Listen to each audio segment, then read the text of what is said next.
স্বৈরাচারী সিপিএম যেটা অগণিত সন্ত্রাস করে যাচ্ছিল বা আমাদের যারা ন্যায্য পাওনা যে ন্যায্য পাওনাগুলি পূরণ না করাতে যুবকদের একটা আশা ছিল যে সরকার পরিবর্তন করা। সরকারের আমলে দেখেছি আমরা যে পার্টি অফিস থেকে চাকরি দেওয়া হতো, পার্টি চ্যানেল বুঝে চাকরি দেওয়া হতো। সবচেয়ে ফেসিলিটি যুবকরাই পাচ্ছে।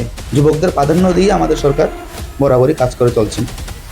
দেখুন, চাকরি ক্ষেত্রে বলি, ডাইনোসর পৃথিবী থেকে বিলুপ্ত হয়ে গেছে। ডাইনোসর ফিরে আসতে পারে, কিন্তু সিপিএম আর আসবে না। আমরা অভিযোগ করছে আপনারা ঠকবাজিতে সরকার এনেছেন, এখনো যুবকদের ঠকানো হচ্ছে সরকার কর্তৃক। আপনি একজন যুব নেতা, কি বলবেন?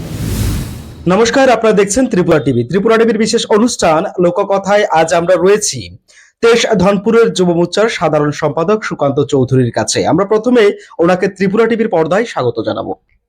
ত্রিপুরা টিভির বিশেষ টক শো লোককথা, যেখানে উঠে আসে সমাজ, সংস্কৃতি ও সমসাময়িক প্রসঙ্গের নানা দিক। প্রতি রবিবার রাত ৮টায় চোখ রাখুন ত্রিপুরা টিভির পর্দায়।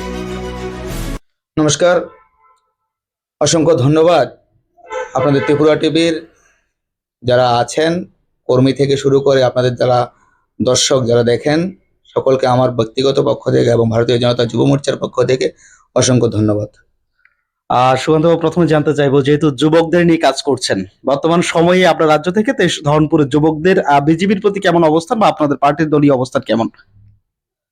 দেখুন, আমাদের পার্টির দলীয় অবস্থা বরাবরই ভালো অবস্থায় আছেন। 2018 সালে সরকার পরিবর্তন হওয়ার পর থেকে ভারতীয় জনতা পার্টি যুব মোর্চা, আমরা যারা যুব মোর্চা করি, যুব মোর্চাকে প্রাধান্য দিয়ে ভারতীয় জনতা পার্টি বরাবরই কাজ করে চলছেন। এই জায়গায় দাঁড়িয়ে যদি বলি, 2018 পরিবর্তনের সময় আপনারা যথেষ্ট কাজ করেছেন, যুবকরা একটা আশা নিয়েই কাজ করেছেন। সেই আশা কোথাও কি ফলপ্রসূ হয়েছে কিনা যুবকদের জন্য?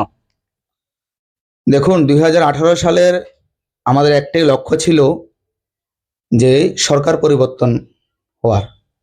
যে স্বৈরাচারী সিপিএম যেটা অগণিত সন্ত্রাস করে যাচ্ছিল বা আমাদের যারা ন্যায্য পাওনা যে ন্যায্য পাওনাগুলি পূরণ না করাতে যুবকদের একটা আশা ছিল যে সরকার পরিবর্তন করার। সরকার পরিবর্তন হওয়ার পর যুবকরাই আমাদের সরকারের সবচেয়ে ফেসিলিটি যুবকরাই পাচ্ছে। যুবকদের প্রাধান্য দিয়ে আমাদের সরকার বরাবরই কাজ করে চলছেন। দেখুন, চাকরি ক্ষেত্রে বলুন, আমাদের যারা আগে বিগত সরকারের আমলে দেখেছি আমরা যে পার্টি অফিস থেকে চাকরি দেওয়া হতো, পার্টি চ্যানেল বুঝে চাকরি দেওয়া হতো। বাবা, কাকা, মামা থাকলে তাহলে চাকরি হতো, না হলে হতো না। যদি আপনার কাছে যদি কোনো পার্টি অফিসে ডোনেট করতে পারতেন তাহলে চাকরি হতো, না হলে হতো না। কিন্তু আজকে আমাদের ভারতীয় জনতা পার্টি 2018 সালে সংগঠিত হওয়ার পর এই ত্রিপুরা রাজ্যে যতগুলো চাকরি হয়েছে সবগুলো মেধার ভিত্তিতে হয়েছে। সবকিছু মেধার ভিত্তিতে হয়েছে। যার যোগ্যতা আছে তারাই চাকরি পেয়েছে। কখনো কেউ বলতে পারবে না যে লাইনে হেঁটে বাবা, কাকা, মামাদের সাপোর্টে চাকরি হয়েছে, এটা কেউ বলতে পারবে না। এটাই যুবকদের আশা করেছিল। এই ক্ষেত্রে সরাসরি বামেরা অভিযোগ করছে আপনারা ঠকবাজিতে সরকার এনেছেন, এখনো যুবকদের ঠকানো হচ্ছে সরকার কর্তৃক। আপনি একজন যুব নেতা, কি বলবেন? দেখুন, বামেদের বরাবরই একটা যে সিস্টেম টেন্ডেন্সি চলে এসেছিল যে সত্যকে মিথ্যা, মিথ্যাকে সত্য বলে বাজার গরম করা।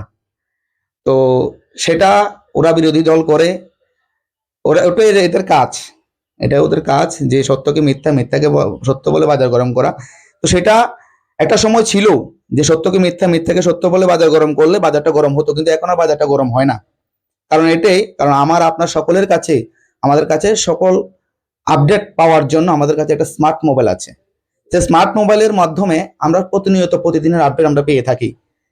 তো যেটা আমরা অভিযোগ করছে যে আমরা ঠকবাজি করে সরকারে এনেছি বা ঠকবাজি করছি যুবকদের সাথে, সেটা আমি বলবো যে এইসব মিথ্যা বলে বাজার গরম করা যায় না। কারণ বিজেপি কাজে বিশ্বাসী। কেননা আমাদের 8 বছরের সরকারে চলাতে, 8 বছর সরকার চলছে আমাদের, 8 বছরে আমরা যিনি 2018 সালের পরে আমাদের মুখ্যমন্ত্রী হয়েছিলেন আমাদের আদরণীয় সদ্য শ্রী বিপ্লব কুমার দেবজি। ওনার নেতৃত্বে অনেক চাকরি হয়েছে, এবং এখন বর্তমানে যিনি আছেন ডক্টর মানিক সাহাজি, ওনার নেতৃত্বে অনেক চাকরি হয়েছে। প্রায় 20,000 প্লাস আমাদের যুবকদের চাকরির ব্যবস্থা হয়েছে, 20,000 পরিবারের চাকরির ব্যবস্থা হয়েছে। তো এটা এই মিথ্যা বলে সব বাজার গরম করে মানুষকে বোকা বানানো এখন আর সম্ভব হচ্ছে না। তাই ওরা বিভ্রান্ত করবে, ওনাদের মাথা মতিভ্রষ্ট হয়ে গেছে। 2018 সালে যখন গদিচ্যুত হয়েছেন তখন ওনাদের মতিভ্রষ্ট হয়ে গেছেন। দেখেন না, আমাদের জিতন চৌধুরী বলছেন মা বাবাকে মা বলবে, মাকে বাবা বলবে, তো ওদের মতিভ্রষ্ট হয়ে গেছেন। ওনাদের কথা আমরা কান দিই না, আমরা আমাদের গতিতে কাজ করে চলছে ভারতীয় জনতা পার্টির সরকার। এই ক্ষেত্রে চাকরির ইস্যুটা আপনি তুললেন বা যুবকদের কর্মসংস্থান ইস্যুটা তুললেন। এক্ষেত্রে বামেদের সরাসরি অভিযোগ, যুবকরা নেশার আসক্ত হয়ে যাচ্ছে, যার ফলে নেশায় আসক্ত করার জন্য বিজেপি সরকার সরাসরি উপলব্ধ করছে, আর বেকাররা কর্মসংস্থানের জন্য দাবি যাতে না জানাতে পারে। এই বিষয়টা কিভাবে উল্লেখ করবেন? দেখুন, একটা সময় ছিল ওনাদের যেই কার্যকলাপ, সে কার্যকলাপগুলো আমাদের উপর চাপিয়ে দেওয়া হচ্ছে। বলে কেমন? একটা সময় ছিল যুবকদের, ওদের আমলে যুবকদের ক্লাস 6-7 থেকে ওনারা এসএফআই এর সাথে যুক্ত করে দিত। ওদের একটা সংগঠন ছিল, সিপিআইএম এর একটা সংগঠন ছিল এসএফআই, যেটা ছাত্র সংগঠন। সেই সংগঠনের সাথে যুক্ত করে দিত। সেই সংগঠনের সাথে যুক্ত করার পর ওনারা ওনাদের মাইন্ডটাকে অন্যভাবে, লেখাপড়া থেকে, পড়াশোনা থেকে ওনারা অন্যভাবে মতিভ্রষ্ট করে অন্যভাবে নিয়ে যাওয়ার চেষ্টা করতো। কারণ আমাদেরও আছে, আমাদেরও এবিভি সংগঠন আছে, কিন্তু ওনাদের মতো নয় যে প্রতিনিয়ত স্কুলের মধ্যে রাজনীতি, সমাজের মধ্যে রাজনীতি প্রতিনিয়ত নেই। কারণ আমাদের কাজ একটাই, যুবকদের একটাই কাজ, যে সমাজের জন্য কিছু করা। ওনারা যেটা বলছেন নেশা, ওনারা ওনাদের আমলে দেখুন প্রতিনিয়ত যুবকদের নেশা আসক্ত করে রাখা হতো। কারণ একটাই, কারণ যদি একটা ছেলে যদি নেশা আসক্ত হয়ে পড়তো, তাহলে ওনাদের একটা টেন্ডেন্সি ছিল, ওনাদের কাছে কিছু দাবি করতে পারবে না, ওনাদের কাছে কিছু চাইতে পারবে না। যখনই চাইবে তখনই বলবে যে তুমি তো নেশা আসক্ত, তোমাকে কে চাকরি দেবে, পড়াশোনা করতে পারবে না, নেশা যখন আসক্ত হতো। ওনারাই নিজেদের টাকা খরচ করে ওনাদের নেশা আসক্ত করে ফেলতো, সন্ধ্যাকালীন নেশা আসক্ত করে বিভিন্ন অপকর্মের সাথে যুক্ত করিয়ে দিত। অপকর্মের সাথে যুক্ত করানোর পরে ওনারা কোর্ট কাছারি হতো, তখন ওনাদের সাথে অন্য ধরনের ইলিগেশন চলে আসতো, তখন ওনাদের চাকরি যেতে পারতো না, কোনো কর্মসংস্থান যেতে পারতো না, কারণ ওনারা নিজেরাই অপরাধী। ওনারা কি চাইবে?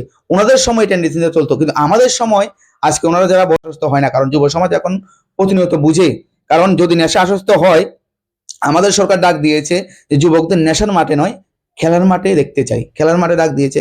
খেলার মাঠে ডাক দেওয়ার জন্য খেলার একটা স্বাচ্ছন্দ্য বোধ লাগে। সেই স্বাচ্ছন্দ্য বোধের জন্য আমরা আমাদের উপস্তরের নেতৃত্ব থেকে শুরু করে, প্রশাসনিক থেকে সাংগঠনিক উপস্তরের নেতৃত্ব থেকে শুরু করে আমাদের রাস্তা লেভেল নেতৃত্ব পর্যন্ত প্রতিনিয়ত যুবকদের নিয়ে খেলার মাঠে প্রতিনিয়ত যাচ্ছে। কেননা এটা উদাহরণস্বরূপ আমি বলছি, আমাদের ধনপুর বিধানসভার যিনি যুব বিধায়ক, আমাদের সদ্রীয় বিন্দু দেবনাথ দাদা, ওনার নেতৃত্বে বিভিন্ন জায়গাতে আমরা ক্রিকেট টুর্নামেন্ট হতো। ধনপুর বিধানসভাতে, ধনপুর স্কুল মাঠে, ধনপুর স্কুল মাঠে, ওনার বাড়ির পাশে স্কুল মাঠে তো ক্রিকেট টুর্নামেন্ট হয়েছে। সেটা আমাদের কাঠালিয়া বাইসেস ওনাদের ধনপুরে অংশগ্রহণ করেছিলেন। ওনার নেতৃত্বে আমাদের কাঠালিয়াতে স্কুল মাঠও ক্রিকেট টুর্নামেন্ট হয়েছিল। এবং এই ধনপুর বিধানসভার আমার যিনি সভাপতি সদ্য গৌতম ঘোষ দাদা, ওনার নেতৃত্ব তেলগাছদাতে ক্রিকেট টুর্নামেন্ট হয়েছিল, ভলিবল টুর্নামেন্ট হয়েছিল। হ্যাঁ, তো আমাদের একটাই লক্ষ্য, যুবকদের নেশা আসক্ত যাতে না হয়, নেশা থেকে যাতে দূরে থাকে, সেই লক্ষ্যে যুবকদের নেশার মাঠে নয়, খেলার মাঠে নিয়ে যাওয়ার জন্য আমরা আপ্রাণ চেষ্টা সবকিছুর মধ্যে চেষ্টা করছি। কিন্তু বিগত থেকে এখন যুবকরা অনেকটা ডেভেলপমেন্ট, ওনারা অনেকটা বুঝেন। ওনারা এখন নেশার বিরোধিতা করেন, নেশার বিপক্ষে কথা বলেন, নেশার যাতে না করে সকলকে বুঝান। ওনারা সবসময় খেলার মাঠে প্রতিনিয়ত থাকেন, আমরা দেখতে পাই। আপনাদের দলের যুবকদের প্রাধান্য আমরা 2018 সাল থেকে দেখতে পাচ্ছি। বর্তমান সময়ে দাঁড়িয়েও আপনারা 7-8 বছর রাজনীতিতে সক্রিয়ভাবে আছেন ত্রিপুরায়। এখনো যুবকদের আশ্বাস বিজেপির প্রতি কতটা, বা কিভাবে দলে যোগদান করছেন বর্তমান সময়ে? দেখুন, বিজেপি 24 ঘন্টা রাজনীতি করে না। হ্যাঁ, কারণ আমরা 24 ঘন্টা রাজনীতি করে না, যার যার সংসার আছে, পরিবার আছে, সবকিছু মিলিয়ে আমাদের যতটুকু সময় পাই তখন রাজনীতি করি। কারণ 24 ঘন্টা রাজনীতি করে মানুষকে বিভ্রান্ত করব, লাইনে হাঁটাবো, এটা নয়। যুবকরা 2018 সালে যে পরিবর্তনের কাণ্ডারি ছিলেন, বিপ্লব দেবের হাত ধরে যে সরকারটাকে পরিবর্তন করেছিলেন, ওই সময় যুবকদের যে প্রাধান্যটা দেওয়া হয়তো, এখনো সরকার চলা ক্ষেত্রে যুবকদের প্রাধান্য দিয়ে সরকার চলছে। কেননা আজকে ত্রিস্তর পঞ্চায়েত নির্বাচন কিছুদিন 2024 গিয়েছিল, আপনারা দেখেছেন তিস্তর পঞ্চায়েত নির্বাচনে আমাদের যুবকদের প্রাধান্য দিয়ে যুবকদের প্রার্থী করা হয়েছে। আমাদের এই কাঠালিয়া ব্লকে প্রায় 10-12 জন আছেন আমাদের যুবক, যারা প্রধান উপপ্রধান পদে আছেন। তো এত বড় একটা গ্রামের একটা এত বড় গুরুত্বপূর্ণ পদে ওনাদেরকে বসানো হয়েছে, যুবকদেরকে প্রাধান্য দিয়ে বসানো হয়েছে। এবং কি দেখেন, আমাদের আজকে যিনি এই বিধানসভার যুব বিধায়ক, উনি একটা সময় আমাদের মতো যুব মোর্চা করতেন, উনি জেলা যুব মোর্চা ছিলেন, যুব মোর্চার সদস্য ছিলেন। তারপর ওনাকে ধনপুর মন্ডল সভাপতির দায়িত্ব দেওয়া হয়েছে। তারপর উনি যুব মোর্চা থেকে উনি ধর্মমন্ডল সভাপতি, তারপরে এখন উনি বিধায়ক।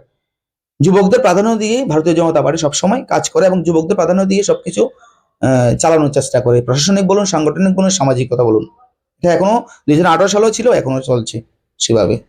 2028 সাল পর্যন্ত যুবকদের প্রাধান্য দিয়েছেন।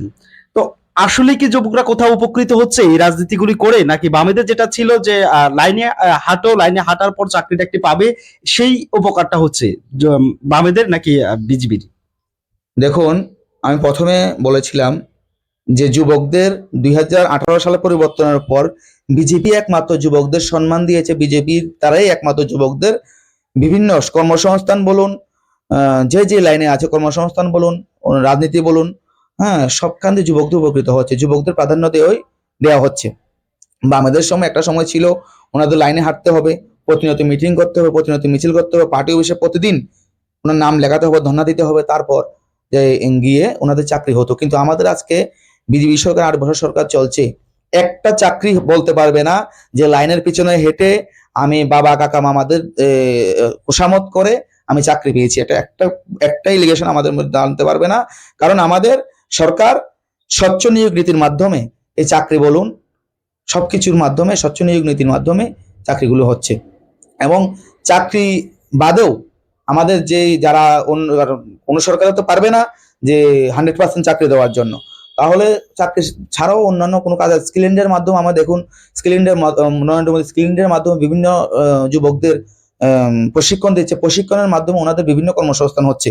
এবং কি বলুন, নরেন্দ্র মোদী বিভিন্ন স্কিমের মাধ্যমে কিছু লোনের ব্যবস্থা করা হয়েছে, ব্যাংক থেকে সেই লোনগুলো নিয়ে আমাদের যুবকরা উপকৃত হচ্ছে, ব্যবসা করছে, ব্যবসা করে উপকৃত হচ্ছে, লোন রিকভারি করছে।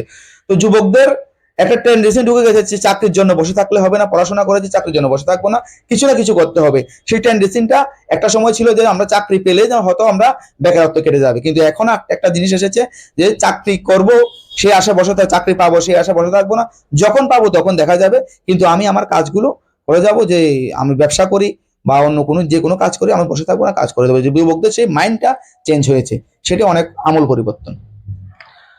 আমরা যদি একটু প্রসঙ্গের বাইরে যাই, আর শিক্ষাক্ষেত্রে বর্তমান সময়ের পরিবর্তন অনেকটা এসছে, আপনারা যেটা করছেন। তো বামেদের সময় একটা রকম ছিল, আপনাদের সময় একটা রকম ছিল। কিভাবে দুটো ডিফারেন্স করবেন আপনারা? এখন কতটা গুণগত মান উন্নত হয়েছে? দেখুন, শিক্ষাক্ষেত্রে বা আমাদের সময় আমরা দেখেছি, আমি উত্তর মহেশপুর উচ্চ বুনিয়াদী বিদ্যালয়ের স্টুডেন্ট ছিলাম, তারপর কাঠালিয়া 12 স্কুলের স্টুডেন্টও আমি ছিলাম। একটা সময় দেখেছি যে শিক্ষক স্বল্পতা, যে প্রতিনিয়ত রাস্তা অবরোধ, এই সেই অনেক কিছু ছিল। কিন্তু আজকে বিদ্যালয়ের পরিকাঠামোর দিক থেকে ওই সময় অনেক কিছু ছিল না, বলুন শিক্ষক বলুন, যে ক্লাসরুমগুলো বলুন, সেরকম পরিকাঠামো ছিল না। কিন্তু আজকে বিজেপি আর সরকার গঠন হওয়ার পর সবচেয়ে দুঃখের বিষয় হলো ওনাদের পাপের শাস্তিটা আজকে আমরা পাচ্ছি। বলো কেমন? 10,323 জন, যেটা আমাদের মানে খুব দুঃখজনক একটা ব্যাপার, ত্রিপুরা রাজ্যের জন্য একটা দুঃখজনক ব্যাপার যে 10,323টা পরিবার ওদের ভুলের কারণে আজকে সারা ত্রিপুরা রাজ্যে 10,323 জন পরিবার খুব কষ্ট পাচ্ছে। এবং তার সঙ্গে আমাদের ত্রিপুরা রাজ্যে অনেক যারা পড়াশোনা করছে ওনারা কষ্ট পাচ্ছে, কারণ শিক্ষক কমে গেছে। ওনাদের ভুলের কারণে আজকে আমরা কষ্ট পাচ্ছি, 10,300 জন কষ্ট পাচ্ছি। কিন্তু আজকে তারপরও আমাদের সরকার আজকে আসার পরে ট্যাট উত্তীর্ণ যারা আছেন ওনাদের মাধ্যমে ওনারা আজকে বিভিন্ন বিদ্যালয়ে চাকরি পেয়েছে, ওনাদের মাধ্যমে আজকে চেষ্টা করছে। কারণ 7 বছর 25 বছর একটা সরকারের সাথে তো আপনি 7 বছরের একটা সরকার তুলনা করতে পারেন না। তারপর আমরা চেষ্টা করছি যে কিভাবে পরিকাঠামো আরো সুন্দর করা, কিন্তু ভবিষ্যৎ আগের দিক থেকে এখন অনেকটা শিক্ষক দিক থেকে বলুন, স্কুলের দিক থেকে বলুন, পরিকাঠামো অনেকটা উন্নত পরিকাঠামো হয়েছে।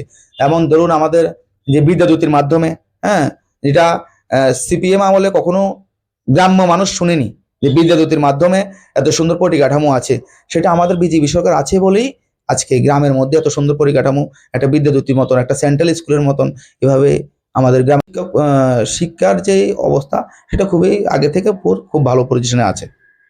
আপনি একজন যুব নেতা, তো আপনার চোখে বর্তমান রাজ্য থেকে শুরু করে আপনার বিধানসভা বা আপনার জেলার স্বাস্থ্য বিষয়ক অবস্থানটা কেমন? দেখুন, স্বাস্থ্য বিষয়ক অবস্থাটা খুবই ভালো। একটা সময় আমরা দেখেছি আমি আমার বিধানসভার, আমি কাঠালিয়া থেকে বিলং করি, কাঠালিয়াতে আমি নেতৃত্ব দিই, কাঠালিয়া পুরো বিধানসভা দিয়ে কাঠালিয়া আমার বাড়ি, কাঠালিয়াতে আমি বিলং করি। দেখি আমি অনেক সময় যে কাঠালিয়ার যে একটা হসপিটাল ছিল, সেই হসপিটালটার মধ্যে উন্নত পরিকাঠামো কোনো চিকিৎসা ছিল না। সেটা আপনি ডক্টর বলুন বা অন্যান্য যে মেডিসিন বলুন, যে কোনো উন্নত কোনো পরিকাঠামো ছিল না।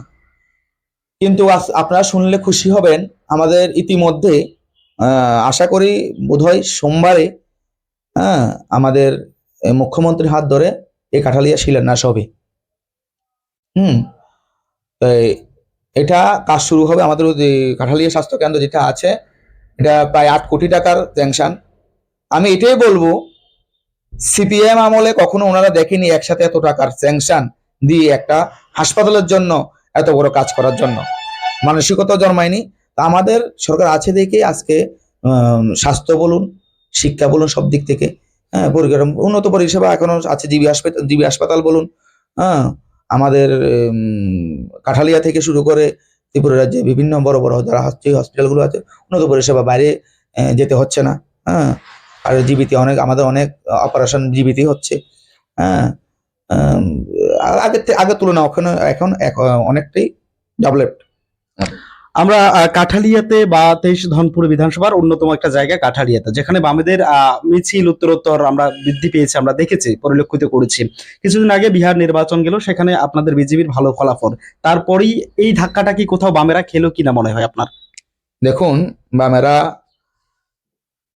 ত্রিপুরা রাজ্য 2018 সরকার পরিবর্তনের পর বামেরা এমনিতেই মতিভ্রষ্ট। আর বিভিন্ন জায়গাতে আমাদের যখনই বিহারের যখন নির্বাচন চলছে, তখন বামেরা বলছে আমরা ওদের একটা কংগ্রেসের একটা মাইন্ড, যে আয়া প্রত্যাশী। তো এই বামেদেরও একটা টেন্ডেন্সি, যে বিহারে নির্বাচন হচ্ছে ত্রিপুরাতে বলছে আয়া প্রত্যাশী। তো এটা কেমন ধরনের টেন্ডেন্সি ওদের ওদের মনের ভাবটা দেখুন, যে বিহারে নির্বাচন চলছে, ত্রিপুরাতে বলছে আয়া প্রত্যাশী, দেখানুমু। হ্যাঁ। তো এটা তো ওদের মতিভ্রষ্ট যখন হয়ে যায়, তখন ওনারা এইভাবে ফালতু কথা বলে, উল্টাপাল্টা কথা বলে। হ্যাঁ, ওনারা বৃহৎ পরিমাণের একটা ধাক্কা খেয়েছে। যে ওনারা একটা আশা করেছিল যে বিহারে ওদের একটা কিছু সরকার তো গঠন করতে পারবে না, যে একটা কিছু একটা 10-15টা সিট পাবে, একটা আশা করেছিল। সেটাও আশা হয়নি। সেটা তো গোলা দিয়ে দিয়েছে আমাদের যারা গণদেবতারা ছিলেন, ওনারা গোলা দিয়ে দিয়েছেন। তো এটা ওনার বরাবরই এখন এখন ধরবে, দেখুন এখন বলবে কলকাতা 2026 কলকাতা নির্বাচন, হ্যাঁ, পশ্চিমবাংলার নির্বাচন, ওনারাও তখনও বলবে আয়া প্রত্যাশী আমরা। এটা ওদের বিভ্রান্ত ছড়াবে। আর ওনারা 2018 পর থেকে ওদের কোমর ভেঙে গেছে, মানুষ ওদেরকে বর্জন করে ফেলেছে, ওনারা আসতে পারবে না। ওনারা শুধু বাড়তি অক্সিজেন যারা আছে, ওরা সমাজকে যারা আছে, কর্মীরা আছে, ওনাদেরকে বাড়তি অক্সিজেন দেওয়ার জন্য নিজের বল না থাকা সত্ত্বেও বলছে আয়া প্রত্যাশী, আয়া চলে আসছে, আমরা এসে গেছি। এটা বলবে, এটা অসুবিধা নেই, আমরা বিভ্রান্ত হচ্ছি না। আয়া পড়তাছি, যেটা আপনি বললেন, কংগ্রেসই একটা মনোভাব। তো সেই জায়গায় দাঁড়িয়ে লাস্ট নির্বাচনে আমরা দেখেছি বিজেপি এবং কংগ্রেস অ্যালায়েন্স করেছে। আপনি একজন যুব নেতা, সদ্য রাজনীতিতে পা রেখেছেন, আপনি জোটামলের কথা শুনেছেন, যেখানে সিপিএম বরাবরই বিরোধিতা কংগ্রেসের ছিল, কিন্তু এই লাস্ট নির্বাচনে জোট করেছে আপনাদেরকে হারানোর জন্য। বিষয়টা কিভাবে দেখছেন?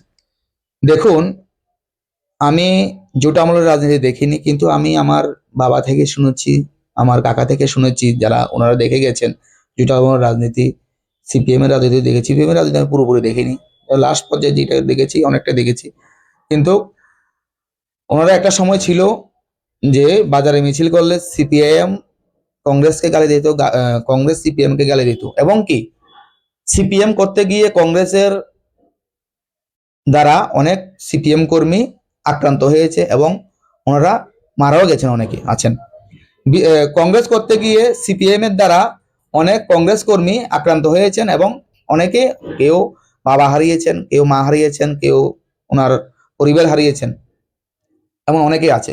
কিন্তু সবচেয়ে দুঃখের বিষয় এটাই, যারা সিপিএম দলের রাজনীতি করেছেন, যারা লিডিং দিচ্ছেন রাজ্য লেভেলে, যারা লিডিং দিচ্ছেন কংগ্রেস দলের, যারা রাজ্য লেভেলে লিডিং দিচ্ছেন, ওনাদের একটাবারও কি এই গ্রাস লেভেলে যারা কার্যকর্তা আছেন ওদের কথা একটাবারও মাথায় আসেনি যে আমাদের দ্বারা আজকে গ্রাস লেভেল নেতৃত্বদের পরিবার হারিয়েছেন, আমরা আমরা কিভাবে আমরা আবার জোট করে একটা সরকারকে ছেলে দেওয়ার চেষ্টা করছি। ওনাদের তো শুধু গদিটাই আসল, ওনাদের ক্ষমতাটাই আসল।